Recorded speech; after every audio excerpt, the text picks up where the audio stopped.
Hello guys, welcome to new blog video. এটা যে তোমরা দেখছো, তো চলো, এটা হলো ভুতুরে কাণ্ড। এখানে ভুতুরে গুহা, তো এর ভিতরে হয়েছে ভুতুরে নানান ধরনের কাণ্ড। দেখতে পাচ্ছ, জীবন্ত ভূত মানে জ্যান্ত ভূত। এখানে একটা দেখতে পাবে ভয়ানক কালী মন্দির, ভুতুরে কালী মন্দির।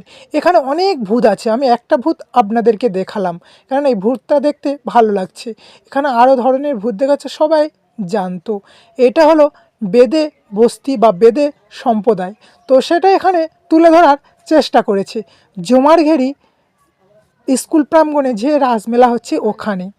তো তোমরা এখানে অনেকে আমরা উড়ন্ত হেলিকপ্টার দেখতে ভালোবাসি, আকাশে উড়ে যায়, আমরা সবাই বলি যে ওই দেখো হেলিকপ্টার উড়ে যাচ্ছে। এখানে সেটা তুলে ধরেছে, উড়ন্ত হেলিকপ্টার।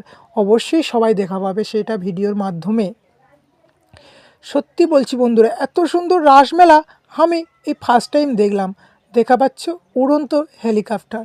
আর এই বেদে সম্প্রদায়ের একটা ভালো কথা বলবো, যে এরা সাপকে কিভাবে বন্ধু হিসাবে থুয়ে দিয়েছে নিজের কাছে। আমরা হলে ভয়েতে লাফ দিয়ে ছুট দিতাম। হ্যাঁ, এখানে কি ব্যাপক না লাগছে। ভিডিওটা যদি ভালো লেগে থাকে অবশ্যই তোমরা লাইক কমেন্ট শেয়ার করবেন এবং আপনারা অবশ্যই আসবেন। সাপগুলো দেখো কি মজার না দেখতে। আর এখানে রান্না করছে, এদের কি ভালো না লাগছে। ছোট ছোট ঘর, ত্রিপল দিয়ে ঘেরা, এরকমই ঘর কার না ভালো লাগে বলো। সবাই মিলেমিশে আসে।